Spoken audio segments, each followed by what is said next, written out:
Olha, consórcio. Todo mundo no Brasil já ouviu falar, né? Mas a verdade é que, para muita gente, ainda fica aquela pulga atrás da orelha.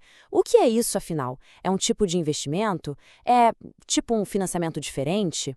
Bom, hoje a gente vai mergulhar de cabeça nesse assunto para desvendar, de uma vez por todas, como é que funciona essa forma de comprar as coisas que é tão, mas tão brasileira. E aqui está o grande chamariz, o que faz os olhos de muita gente brilharem. Como é que se financia um sonho? Sei lá, um carro novo, a casa própria, sem pagar um centavo de juros. Soa quase como mágica, né? Bom, não é mágica não. Tem uma lógica muito bem pensada por trás disso. E é exatamente essa lógica que a gente vai entender agora. Certo, então vamos direto ao ponto. Para entender o consórcio, o melhor jeito é comparar com o que a gente já conhece bem, o financiamento. No financiamento tradicional, a história é simples. O banco adianta o dinheiro e, claro, cobra juros por esse favor. Já no consórcio, a coisa muda completamente. Não tem banco emprestando nada. É o próprio grupo de pessoas que junta o dinheiro. E se não tem empréstimo, não tem juros. O que existe é uma taxa de administração, que é o pagamento para a empresa que organiza toda essa operação. Então a troca é essa. Em vez de juros altos, paga-se uma taxa para administrar o grupo. A diferença é gritante. Beleza, agora que a gente viu a grande diferença, vamos focar no que faz o consórcio ser o que ele é. A ideia central, o coração de tudo, o tal do autofinanciamento. A melhor forma de imaginar isso é pensar num cofrinho gigante, um porquinho comunitário. Imagina um grupo de pessoas que quer comprar o mesmo tipo de bem. Em vez de cada uma ir no seu banco, elas decidem se juntar. Todo mês, cada uma coloca uma grana nesse cofrinho.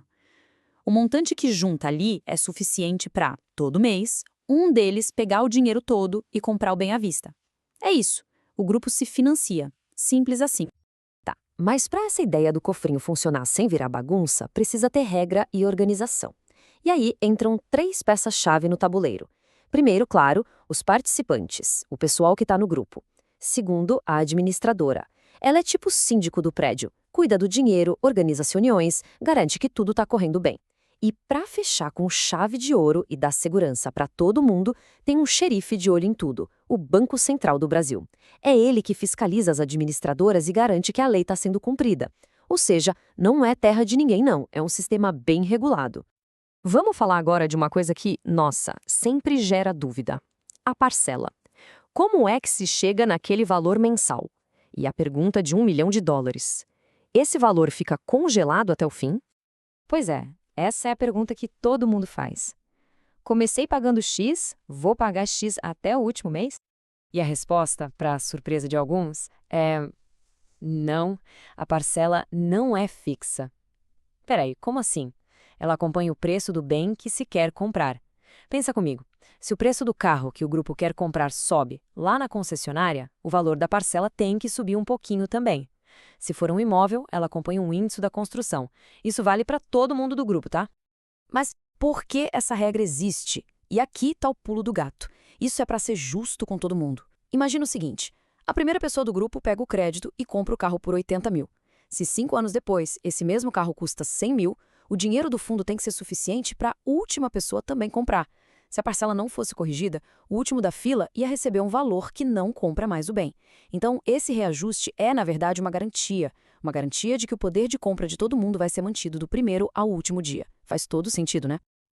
Ok. Já entendemos como se paga. Agora vamos para a melhor parte. A hora que todo mundo espera. A contemplação.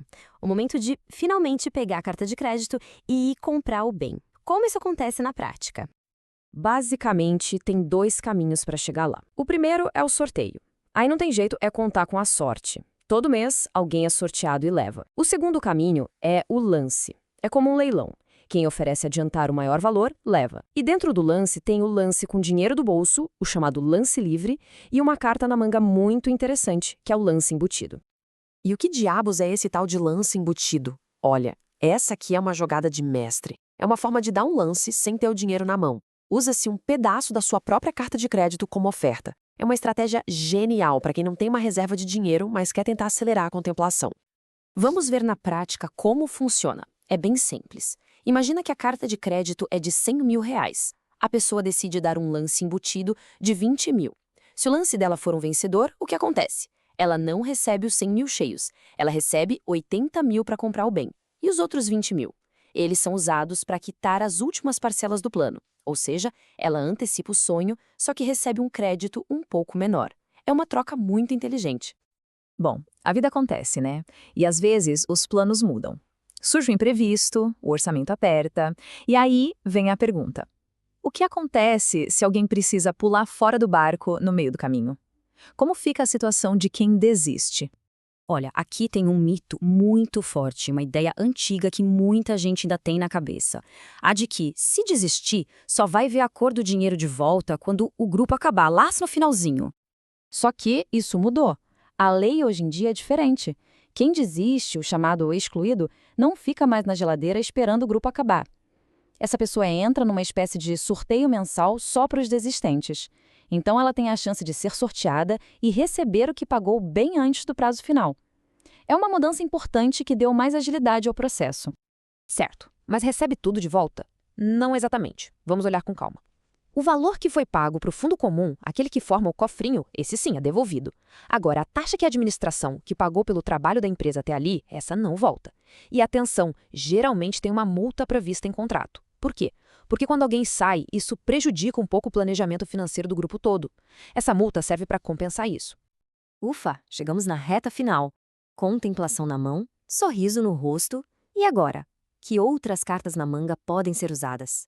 E o que a administradora pede como garantia de que tudo vai ser pago até o fim? E para quem está num consórcio de imóvel, tem um baita recurso extra que pode entrar na jogada: o bom e velho FGTS, o Fundo de Garantia. E o legal é que o FGTS é super versátil aqui. Dá para usar de 3 formas bem inteligentes. Primeiro, para turbinar o lance e tentar pegar a carta de crédito antes. Segundo, digamos que a carta é de 200 mil, mas o apartamento dos sonhos custa 230. Dá para usar o FGTS para completar essa diferença. E terceiro, depois que já comprou o imóvel, dá para usar o fundo para adiantar parcelas ou até quitar a dívida de vez. É uma mão na roda. E para fechar, a garantia. Esse nome assusta um pouco, alienação fiduciária, mas a ideia é simples. Depois que o bem é comprado com a carta de crédito, ele mesmo fica como garantia para o grupo. Na prática, isso quer dizer que no documento o bem fica ligado à administradora até a última parcela ser paga. É um procedimento padrão, uma segurança para o grupo de que a dívida será honrada. Assim que quita tudo, o bem passa a ser 100% da pessoa, sem nenhuma pendência. E aí, depois de toda essa viagem pelo mundo do consórcio, fica uma pergunta no ar, né? O que é, no fim das contas? É uma ferramenta para quem precisa de disciplina, quase uma poupança obrigatória para alcançar um objetivo grande? Ou é mais parecido com um jogo de estratégia, onde se mistura a sorte pura do sorteio com a tática fria dos lances? A verdade é que não tem resposta única. A resposta certa, muito provavelmente, está no perfil, nos objetivos e principalmente na urgência de cada um.